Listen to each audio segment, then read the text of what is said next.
今天这期视频，我们来聊一聊始祖鸟即将发售的王炸级新品系列 System A。Hello， 大家好，我是淡水。那这期真的是非常兴奋，可以跟大家聊一聊这个在户外界享负盛名的品牌始祖鸟，并且这次的新系列我在试穿过后也是觉得非常的喜欢。那这2年始祖鸟可以说是崛起速度最快的户外品牌，除了户外的圈子，在潮流圈它同样拥有很大的声量。大家非常熟悉的 Virgil Abloh、Kanye、Drake， 他们也是经常上升始祖鸟的单品。在2020 Off-White 的秀场上，我其实就留意到 Virgil 他将大量的始祖鸟单品进行改造结合。不知道大家会更加喜欢这些改造过的始祖鸟单品，还是更加喜欢始祖鸟原汁原味的感觉呢？我原本以为这是 Off-White 和始祖鸟的一次联名合作，但是在我研究过后发现其实并不是，甚至官方表示 Virgil 并没有获得他们的任何的授权。即便有这么多潮牌主理人或者流量明星表达了他们对始祖鸟这个品牌的喜好，但似乎始祖鸟他们本身还是不为所动。这也可以看出始祖鸟还是一个非常注重专业性也很有调性的一个品牌。也不奇怪 Acronym 的主理人 Harrison Hill 会说始祖鸟是户外界的爱马仕。我之前聊户外品牌视频其实也有提到过，大部分户外品牌呢，他们并不会想方设法去讨好消费者，他们注重的点永远是在面料、科技、剪裁等等的方面为用户提供真正专业的、舒适的产品。那么这一期我要分享的这条 System A 全新的产品线呢，也是如此。其实，在 Virgil 的 Instagram 上，他也第一时间 po 出了自己的上身。这条新的产品线，它的理念呢，其实是由多功能性的需求出发，但是依然注重始祖鸟的高端户外科技基础，并且融入更多的具有年轻力的设计元素。换句话来说，其实也是更多的去为日常穿着需求来考虑了。毕竟对于大部分人来说，专业性的户外运动还是有一定的距离，我们可能更多的还是对于城市通勤有需求。首先，我们来看一看这件 Enter Civil Jacket， 一件风壳夹克，我觉得它可以算是对于 System A 这个产品线一个非常好的诠释。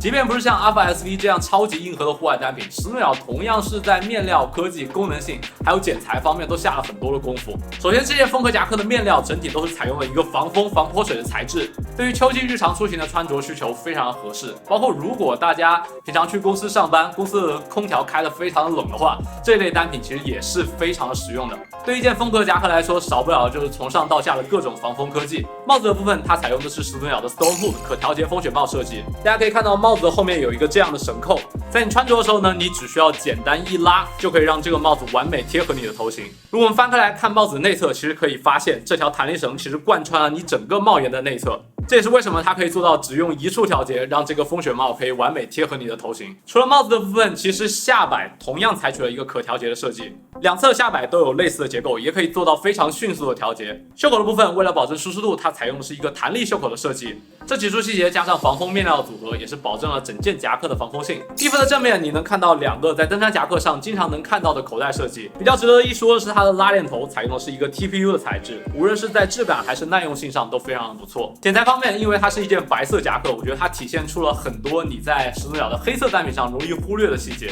无论是在衣服的主体还是袖子的部分，大家都能看到非常多复杂的裁片。我觉得大家如果有机会的话，可以去到线下试一试，这样如此立体的剪裁给到你的舒适体验。讲到这里，其实我还没有提到这件夹克最吸引我的地方，也就是它有一个可打包的设计。我给大家演示一下，其实玄机呢就在左边这个口袋里面。在你把口袋的内衬翻出来之后呢，你就可以把整件衣服完全收纳到这样一个口袋里面去。没错，在这样一个如此轻质的风壳夹克之中呢，它居然还隐藏了一个可以背负的单肩小包的设计。小包上也是有一个口袋，可以给你放一些小东西，并且在你背上这个小包之后呢，你会发现它这个背带同样是采用了一个类似于它的帽子一样一个非常快速调节设计。买衣服送包，这波就叫做一箭双雕。整件单品不管是功能性还是细节，我觉得都对得起始祖鸟这样一个顶级户外品牌的定位。不知道这件夹克1到10分，大家能打几分呢？除了这件很适合日常穿着的风格夹克，另外一件呢，就是一件非常具有科技感的硬壳连帽外套。刚才这件我们讲的是防风防泼水，那这件呢就直接升级为防风防水。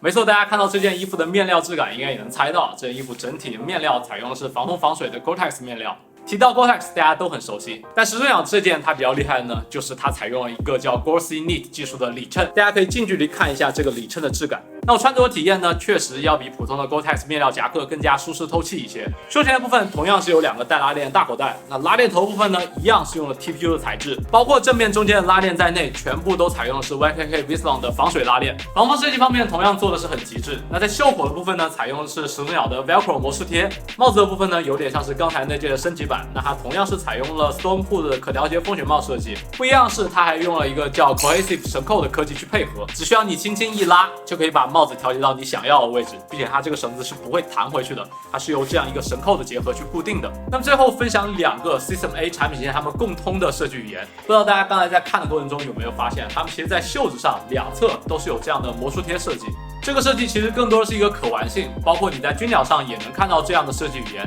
也会有一些始祖鸟玩家会在他们的衣服上用上一些有他们个人特色的魔术贴。至于另外一个设计语言，不知道大家看的过程中有没有觉得这2件始祖鸟的单品看起来总觉得哪里有一些不对劲。它的衣服正面少了一个你在绝大部分始祖鸟单品上都会有的一个东西，那就是始祖鸟的 logo。无论是这件风壳夹克还是这件硬壳夹克，它们的正面其实都是没有始祖鸟的那个图形 logo 的。那你在正面唯一能见到的呢，就是下摆处有一个反光的文字 logo。但始祖鸟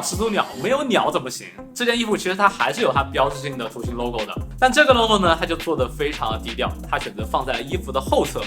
不只是后侧，它甚至是藏在了帽子的底下。仅仅是在这个部分，你能看到一个反光的始祖鸟 logo。确实，这样一个正面没有明显 logo 的设计语言是更加适合大家日常去穿着的。当然，这次整个 System A 产品线的新品呢，都会在9月4号发售。那我在视频里面没有讲到的单品，我也放出图片来给大家看一看。在这一堆新品之中，不知道大家会最喜欢哪一件呢？据我了解，目前这个系列热度也是非常之高，所以大家如果感兴趣的话，记得发售的时候要去抢一手了。那么感谢大家看到这里，也非常开心有机会能跟大家提前分享这些非常专业的始祖鸟单品。如果你喜欢这类视频的话，不要忘记关注我的频道，也希望大家可以帮我点赞、收藏、转发，支持一波。那么感谢大家收看，我们下期再见，拜拜。